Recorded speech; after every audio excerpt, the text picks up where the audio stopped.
Welcome. We're going to go ahead and begin. Hopefully, everyone who wanted to get in and could uh, get above the technical malfunctions or just difficulties with the network or browser. Make it, right? I just want to be really brief in explaining what my suggestion is as a certified yogi, martial arts practitioner of Kung Fu, Muay Thai, Tai Chi, No Dak Na, and obviously yoga. What is going to be helpful and, to be frank, useful as well, using the scholars' cradles. For those who are familiar with the scholars' cradles, which probably is going to be majority public speakers, broadcasters, those who speak in front of an audience. And to deliver a speech, particularly, there are four types of speeches that make this kind of philosophy essential. That is, of the four, persuasive speech, second, and extemporaneous speech, third, impromptu speech, and fourth, informative speech. And so, in giving a speech, there are several or more than one, right? Give or take a few, there are a few ways or different kinds of speeches. There means that there are more than one way of those ways that exist in this particular version of refining within particular the scholars cradles that I would like to share and to suggest, by the way. And here's the idea: the scholars cradles, we know, are, for better or worse, tools, right? And these things are based on body gestures or nonverbal communication. And what they essentially do for a public speaker or someone who has an audience is enhance the the appeal onto the audience that the speaker has. It's essential and it is a component to professional public speaking to know of those appeals. The three appeals are logos, ethos, and pathos, right? And it has all to do with how the speaker has prepared the presentation as well. This is the vital part of the performance. That's what ties in the appeals because it's possible to have just one of the three as well as to have all three, right? Or just two of the three. But to be a successful and a professional public speaker, there is there is no such thing as to have no appeal at all, right? And then had delivered a speech that made a difference or that just, swayed the public opinion or the public poll one way or the other, right? In the Western education, right? And so, a lot has to do with not just what information we have, because we can all voluntarily go and do research on anything we like, whether we find anything or not. It's a different story, but we can always voluntarily just take our own, self will and delve into a subject that interests us, right? That's what makes living in North America so great, okay? It's also what makes Western civilization and education so proliferate, right? And I think there is a higher demand for it post the coronavirus because we lost a lot, right, of our progressive movement, the various movements, right? It even has spawned new movements for the new movements, globalization, right? Interconnectedness. And the three appeals are very important because of such, right? More important because people's, the human's attention span is very short naturally. It takes a constant refreshing of information and material to draw a human's attention for a long period of time, right? And so, with that said, the scholars' cradles are pretty popular in creating an appeal, and in other words, enhancing the message that's being conveyed in the speech. Right? It's just developed from research. It's different from having the research, compiling the volume of data and being able to convey the message therein to an audience that is, by the way, at random, right? Um, and so, as we are, I'm using the front cage right now, and each one has its own special attribute, and essentially they're used from one to the other as the process goes along, as the presentation goes along, because in component with the element of the speech and what it really is about is the need to direct the audience or make sure that as a host we're guiding the entire situation. We are in control of what it is that we're hosting, right? And so the scholars cradles help build some rapport, if you will, about the speech. Okay, sometimes in an audience there are scouts or agents who aren't there because they have no clue what is being spoke on, but they're there for more mechanical reasons or technical reasons. They've heard it before, but they want to see how the speaker is going to deliver the information, right?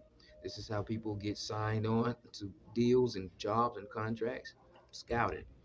And so the use of the scholars cradles is a very articulate philosophy. I myself find it instrumental. I'm a broadcast journalism major currently, and so it's essential for me, for better or worse, to at least become familiar with a couple of the scholars cradles, right?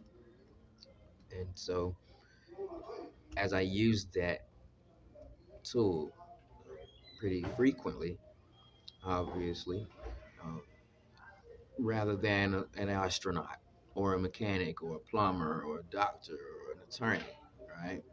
Or a teacher. I um I see that there is a need, since I am a certified yogi, um, in the terms of personal health and fitness and wellness, uh, in a physiological aspect, to use these scholars cradles in a very much more proficient way than just to convey the message in a speech, but to help balance the physical body and its structure, its posture, which is a part of the logos appeal. And it makes a speaker look well. If the information's not right or if it's not interesting, that speaker still looks good delivering the speech, right? And so to make sure that that's something that is being fostered in one's own independent agency, it's essential to know that the use of the hands, since we naturally as human beings have substituted our surreal reality with our five senses philosophy, the concept of having a multiple of things to do at once, seeing, smelling, tasting, touching, feeling, and a subliminal way, as if those things exist outside of ourselves. Um, that to the hands, while they are kind of putting us where when we feel for things and we have some tangible sight, such as a faith that's with it's the substance of the thing that's not seen. Once we can touch something, right? rather than it's just invincible or it's pure, air. We tend to satisfy our curiosity at that point with our physiological body, and we stand happy because there we've made some progress, and it doesn't really matter in a sublime way which of the five senses we've used, because in the natural sense we've accomplished something with our physical body, right? And it's important and imperative to know the muscular system, the things in the physiological body we cannot see. We need the faith component to take this kind of practice for ourselves, self-care and wellness, well-being, right? Personal development. Okay. And so I learned a lot about personal development skills in the Tallahassee Community College chapter Sigma Alpha Pi as I'm an inducted member, um, and working abroad across the nation with a number of chapters, as well as the logistics coordinator and the recorder for the Walden University chapter and Southern New Hampshire University chapter. And so to make sure that we have ourselves intact after we finish presenting a speech or giving a speech, where it's over and done and the building's vacant. Everyone's went to Sonny's Barbecue or Barn Hills or Longhorn to do something, totally different, right? We want to make sure we are still intact ourselves for whatever else is lying ahead for the day ahead, which no one's has telepathy. We don't know what's to come in the future, right? In the futuristic perspective. And so, in that type of holism, there is the need to know as the hand changed throughout the spectrum, if you will, of the scholars' cradles. It's important to choose them just as with the information or the presentation, actually, of a speech, a ceremony, to our nonverbal communication, our body gestures, so that when we move, we're choosing the scholars' cradles, not just based on what we're conveying or what we're delivering verbally, but what we are putting into exercise non-verbally, because hands substitute our first person perspective in our five senses sciences, right? In those science social science disciplines. And so we've at least some kind of award or reward for our hands, right?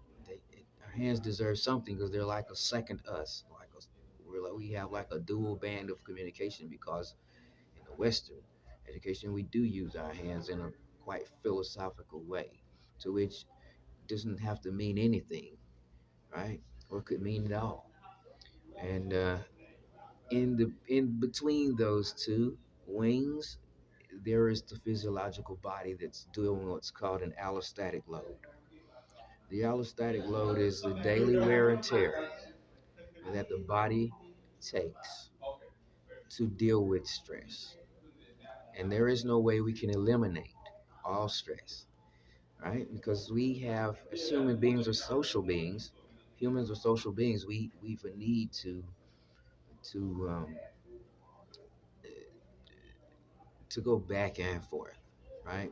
And so we have some points in time when we're experiencing uh, negative stress. It's excruciating.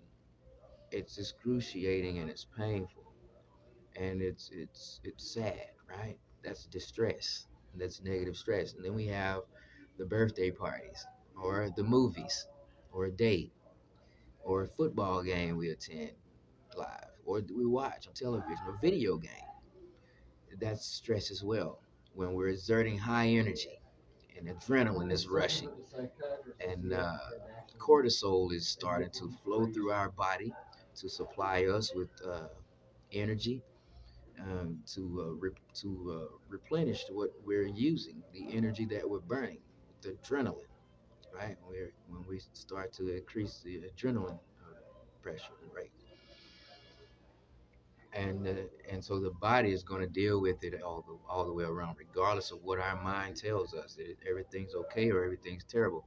The body's job, the brain's function, is not accuracy. It's not to facilitate anything. Okay, it's not the mind. The brain is an organ in the body, and its function is for safety, and so it makes sure we're safe. That's more important than accuracy, right? And so when we are under some type of stress, either eustress, the positive stress, or distress, the negative stress, we're at stress either way, right? And so the middle area between the two is called homeostasis. Homeostasis is the balance between all stress, right?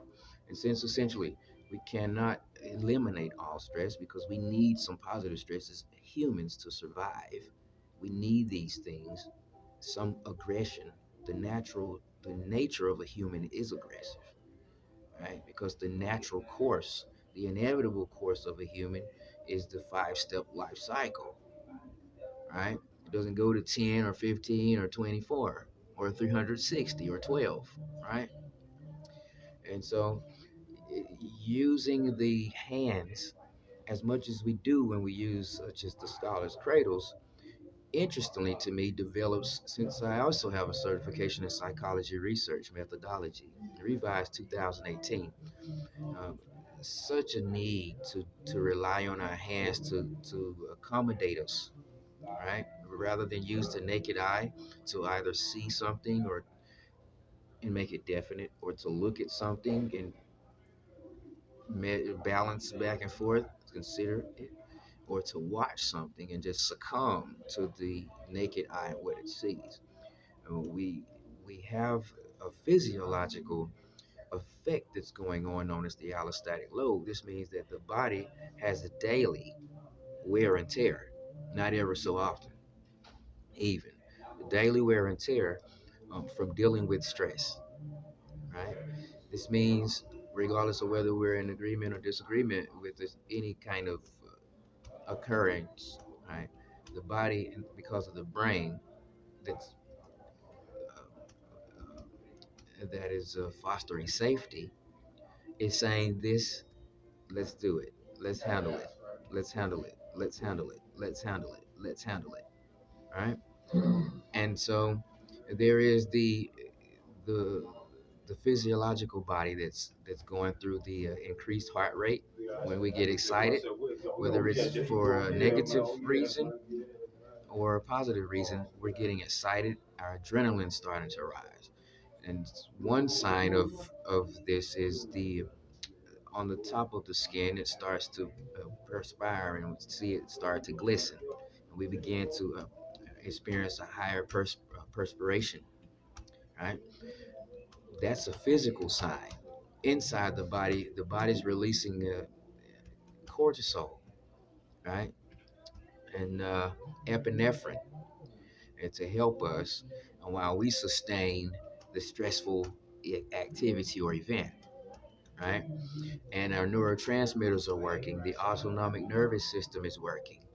It's doing all it can to bat all of the things that are in the system from unhealthy things that we have put in our bodies, to separate them, to keep as clean of a system as is possible or imaginable. And some of that's for the sake of feeding our mind, right? When we use our hands, and some of it's to feed our body, which is the sublime point or degree of the levels that the body has to go through every single day, right? That's to make sure that we know the difference between reality and fantasy for the mind. They both of them are associated together. Mind and body are associated together, but they are not the same. And it's inappropriate to separate the two. So there has to be a complete compilation of collaboration of each of them, that we recognize in the philosophical studies and ancient philosophies of medicine, and martial arts, and philosophy in particular.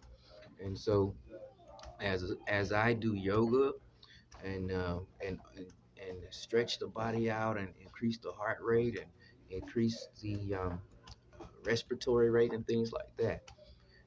The body's going to allocate for me a physical means by which to do that. The mind can take me, on the top of the Empire State Building just to fall off for no reason at all, right? And but the body is not trying to do that, right?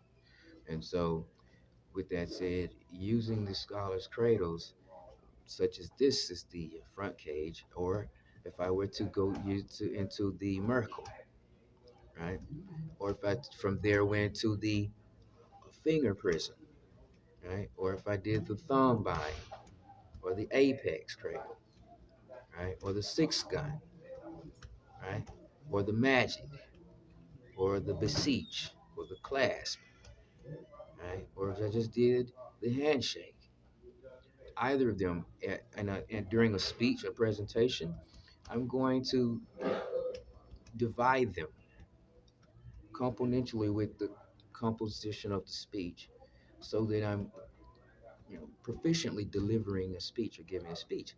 But it's important to know, while I use my nonverbal communication skills to also foster that in a physiological aspect when I am varying from one type of the scholar's cradle to the other. Because the fingertips and from the bottom of the feet, if those that are familiar with reflexology, a lot of this is learned if you study Tai Chi. This contributed to North America from Asia, right? Uh, and to acupuncture and things like that. We're channeling inside, right? And to be realistic about the entire body. And having to do with the concentration and a focus on the muscular system, what it takes the body to sustain itself, right? The skeletal system does not serve that purpose in a philosophical context, right? This is something we have to be assertive about, and it's a good time to do so when we're using the scholars' cradles, because we're using those little tip top points of the body, if you will, the fingertips a lot, right? Or just the hands anyway. And for how much attention we put, for forwards for our hands to accommodate, um, we do a lot of stress and muscular use when we're using our hands. And sometimes it's oblivious to us that we're using so much force and energy because we're not using our leg or our knee or our elbow or our forehead or our cheekbone or some other hard part of our body, the knuckle, right? Our shoulder. We tend to not think that those things are still interconnected with our body when we use our hands alone, right? As if we're not just alive and living, right? With oxygen and everything else to sustain the life in the body. And that's critical.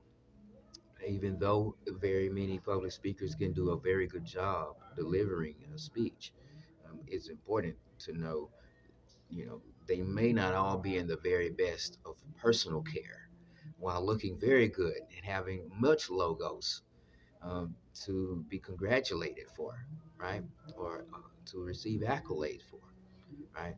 And that's going to be a very critical thing as we age, right? And when we're finished being a public speaker, when we're retired, when we've no more speeches to give, we've no interest to give a speech anymore, but we've still a lot of interest in using our hands, using our body. It's important to know that the reflexology of the physiological body depends on every single beat, every single pulse, right? And so choose, when using the scholar's cradles, your scholar's cradles, not just in conjunction with where your message is directed, but where the physiological signs of human stress response, as well as human reaction to stress as well, is concerned, right? Because the body is going to deal with stress either way. We don't have to agree that it's necessary. It's a fact of life, and it's a biological essentialism as well.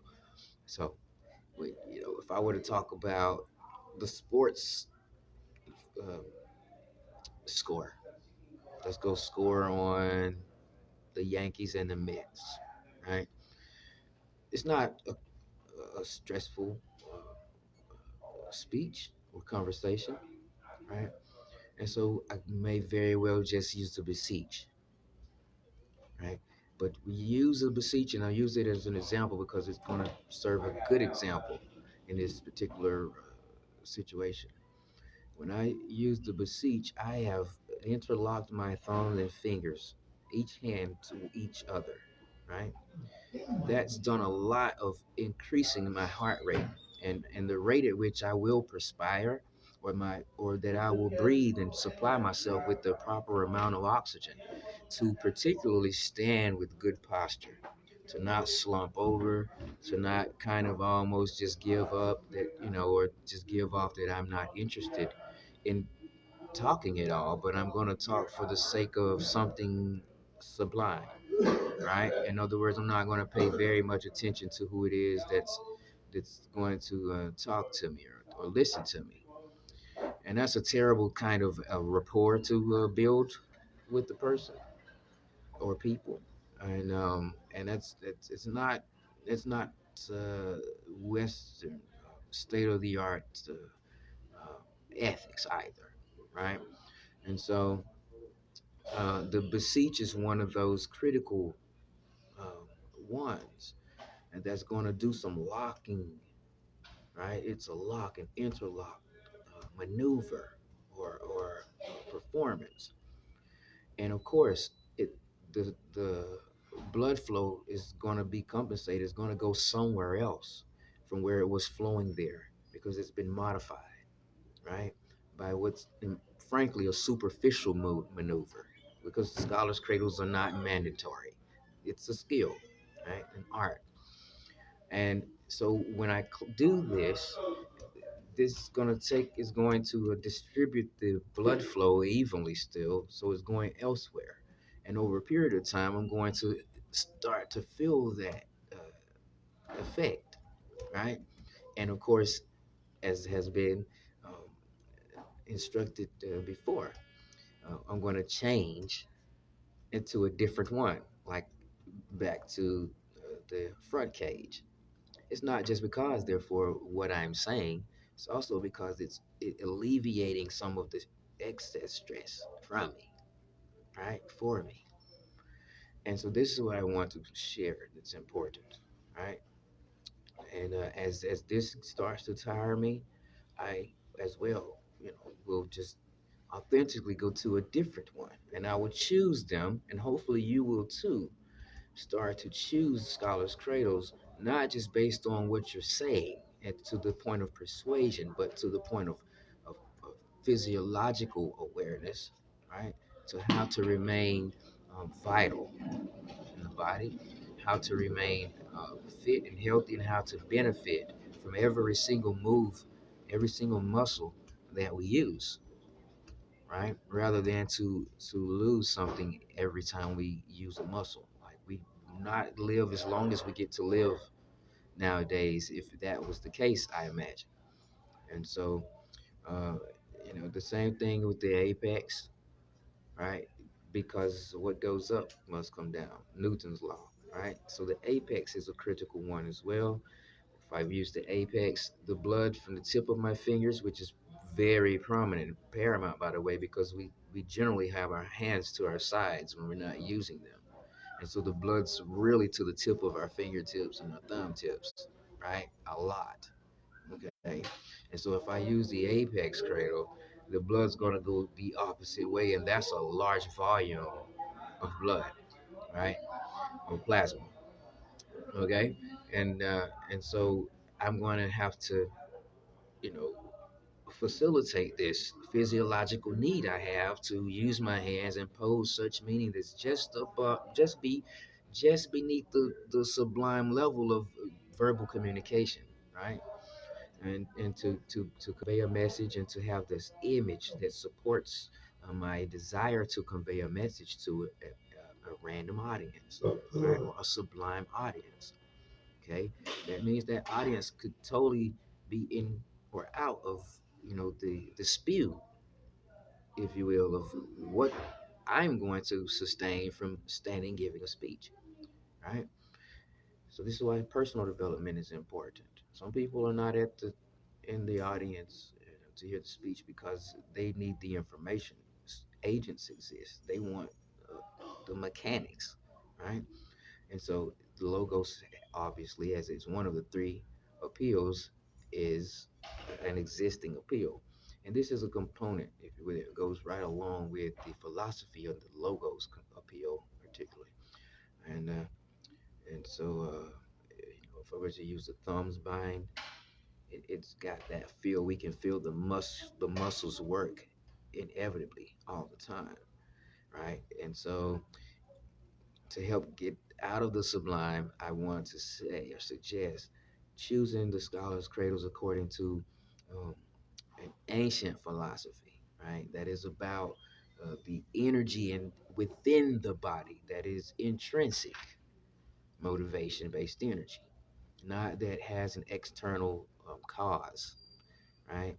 And that's because it's an essential way to put a cap on some of the after effects of what we speak about, right? To develop a social rapport with our audience and to continue being successful in public speaking as time goes on, because we are sharing information and it is causing change in time, right? And with that, we'd like to be um, proficient in what we represent or what symbolizes things for us uh, that we interact because of, and we do ourselves and others a good deal in that aspect when we are focused on what it is that is going to cause longevity in the body and have a long, happy, successful, satisfied lifestyle behavior, right? And a health behavior development as well. Okay, so that bit should help for those that already are familiar with the Scholars Cradles or whom are already public speakers or aspiring public speakers, broadcasters, myself. I have my own show I produce, the Hymnologue Show that airs on Blog Talk Radio. Um, I'm a radio commercial artist, radio personality. I self-produced music, plays on local radio, master band, and I speak. I don't log away at my celebrity um, acquisition rate. And so, in an ordinary way, it's essential for me to have good posture and to separate, my personal being from an artificial character, because that's professional, right?